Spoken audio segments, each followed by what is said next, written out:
नमस्कार दोस्तों, आप सभी का मेरे चैनल पर एक बार फिर से स्वागत है। शुक्रवार का दिन माँ लक्ष्मी जी को समर्पित होता है। शुक्रवार को माँ लक्ष्मी देवी जी का व्रत रखा जाता है और इस व्रत को वैभव लक्ष्मी व्रत भी कहते हैं। इस व्रत को स्त्री या पुरुष कोई भी रख सकता है। इस व्रत को करने से उपासक को धन एवं सुख समृद्धि की प्राप्ति होती है। घर परिवार में लक्ष्मी जी का वास बना रहता है। इस दिन स्त्री पुरुष लक्ष्मी जी की पूजा करते हुए उन्हें सफ़ेद फूल, सफ़ेद चंदन आदि अर्पण करना चाहिए। खीर से भोग लगाकर प्रसाद ग्रहण किया जाना चाहिए। इस व्रत के दिन उपासक को एक समय भोजन करना चाहिए। अगर कोई व्यक्ति माता वैभव लक्ष्मी का व्रत करने के साथ ही लक्ष्मी श्री यंत्र को स्थापित कर उसकी नियमित रूप से पूजा करता है तो उसे व्यापार में वृद्धि और धन में बढ़ोतरी होती है। तो आइए जानते हैं क्या है वैभव लक्ष्मी व्रत की कथा। कथा इस प्रकार प्रारंभ होती है। किसी शहर में अनेक लोग रहते थे। सभी अपने अपने कामों में लगे रहते थे। किसी को किसी की परवाह नहीं थी। भजन कीर्तन, भक्ति भाव, दया माया, परोपकार जैसे संस्कार कम हो गए थे। शहर में बुराइयां बढ़ गई थी। शराब, जुआ, रेस, व्यभिचार, चोरी, डकैती वगैरह बहुत से गुनाह शहर में होते रहते थे। इसके बावजूद भी शहर में कुछ अच्छे लोग भी रहते थे। ऐसे ही लोगों में शीला और उसके पति की गृहस्थी मानी जाती थी। शीला धार्मिक प्रकृति की संतोषी स्वभाव वाली स्त्री थी। उसका पति भी विवेक एवं सुशील था। शीला और उसका पति कभी किसी की बुराई नहीं करते थे और प्रभु भजन में अच्छी तरह समय व्यतीत करते रहते थे। शहर के लोग उनकी गृहस्थी की सराहना किया करते थे। और देखते ही देखते समय बदल गया। शीला का पति बुरे लोगों से दोस्ती कर बैठा। अब वह जल्द से जल्द करोड़पति बनने के सपने देखने लगा, इसलिए वह गलत रास्ते पर चल पड़ा। फलस्वरूप वह रोडपति बन गया, यानी रास्ते पर भटकते हुए भिखारी जैसी उसकी हालत हो गई थी। शराब, जुआ, रेस, चरस, गांजा वगैरह आदि बुरी आदतों में शीला का पति फंस गया था।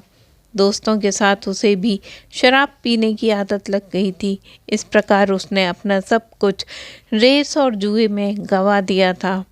शीला को पति के बर्ताव से बहुत दुख हुआ, किंतु वह भगवान पर भरोसा कर सब कुछ सहने लगी। वह अपना अधिकांश समय प्रभु की भक्ति में बिताने पर लगाती थी। अचानक एक दिन दोपहर को उनके द्वार पर किसी ने दस्तक दी।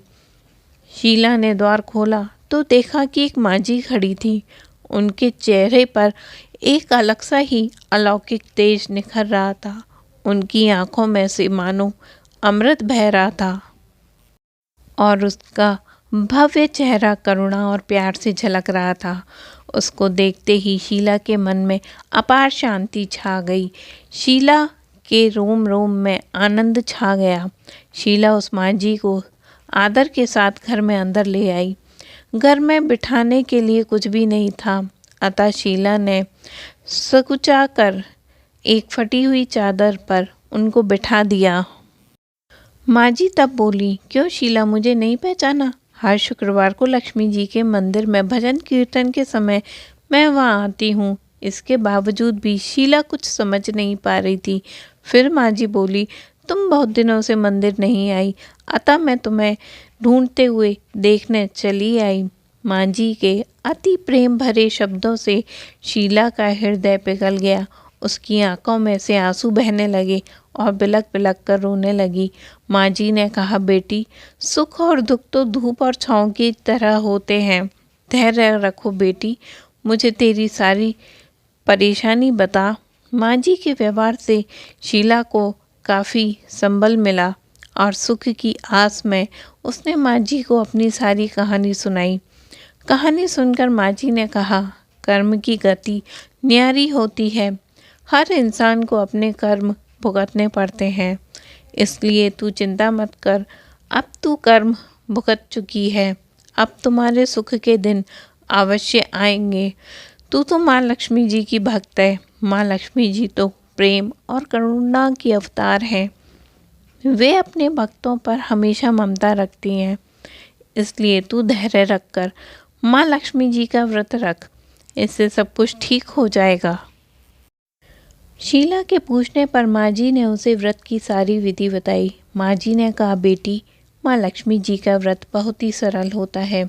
उसे वर लक्ष्मी या वैभव लक्ष्मी भी कहा जाता है। यह व्रत करने से व्रत करने वाले की सारी मनोकामनाएं पूरी होती हैं। वह सुख संपत्ति को प्राप्त करता है। शीला यह सुनकर आनंदित हो गई। शीला ने संकल्प करके आंखें खोली तो सामने कोई नहीं था। वह आश्चर्यचकित हो गई कि माँ जी कहाँ गई। शीला को तत्काल समझते ये देर न लगी कि वह माँ जी नहीं बल्कि साक्षात लक्ष्मी जी ही थी। दूसरे दिन शुक्रवार था। सुबह स्नान करके स्वच्छ कपड़े पहनकर शीला ने माँ जी द्वारा बताई गई विधि से पूरे मन से व्रत किया। आखिरी में प्रसाद वितरण हुआ। यह प्रसाद पहले पति को खिलाया। प्रसाद खाते ही पति के स्वभाव में फर्क पड़ा। उस दिन उसने शीला को मारा नहीं, सताया भी नहीं। शीला को बहुत आनंद हुआ। उसके मन में वैभव लक्ष्मी व्रत के लिए श्रद्धा और भी बढ़ गई। शीला ने पूरी भक्ति से 21 शुक्रवार तक वैभव लक्ष्मी का व्रत किया। 21वें शुक्रवार को माँ जी के कहे मुताबिक उद्यापन विधि करके 7 स्त्रियों को वैभव लक्ष्मी व्रत की 7 पुस्तकें उपहार में दी। फिर माता जी के धनलक्ष्मी स्वरूप की छवि को वंदन करके मन ही मन में प्रार्थना करने लगी, हे माँ धनलक्ष्मी, मैंने आपका वैभव लक्ष्मी का व्रत करके मन्नत मांगी थी। वह व्रत आज पूरा किया है। हे माँ, मेरी हर विपत्ति दूर करो, हम सबका कल्याण करो। जिसे संतान ना हो उसे संतान देना, सौभाग्यवती स्त्री का सौभाग्य अखंड रखना, कुंवारी लड़कियों को मनवाहा पति देना। जो आपका यह चमत्कारी वैभव लक्ष्मी व्रत करे उसकी सारी विपत्ति दूर करना और सभी को सुखी करना। हे माँ, आपकी महिमा अपार है। ऐसा बोलकर लक्ष्मी जी के धनलक्ष्मी स्वरूप की छवि को उसने प्रणाम किया। और इस तरह से व्रत के प्रभाव से शीला का पति अच्छा आदमी बन गया और कड़ी मेहनत करके व्यवसाय करने लगा। उसने तुरंत शीला के गिरवी रखे हुए गहने छुड़ा लिए। घर में धन संपत्ति की बाढ़ सी आ गई। घर में पहले जैसी सुख शांति छा गई। वैभव लक्ष्मी का व्रत का प्रभाव देखकर मोहल्ले की दूसरी स्त्रियां भी विधि पूर्वक वैभव लक्ष्मी का व्रत करने लगी। और इस तरह से वैभव लक्ष्मी व्रत की यह व्रत कथा यहाँ समाप्त होती है। आप सभी का दिन मंगलमय एवं शुभ हो। भगवान हरि की कृपा आप सब पर बनी रहे।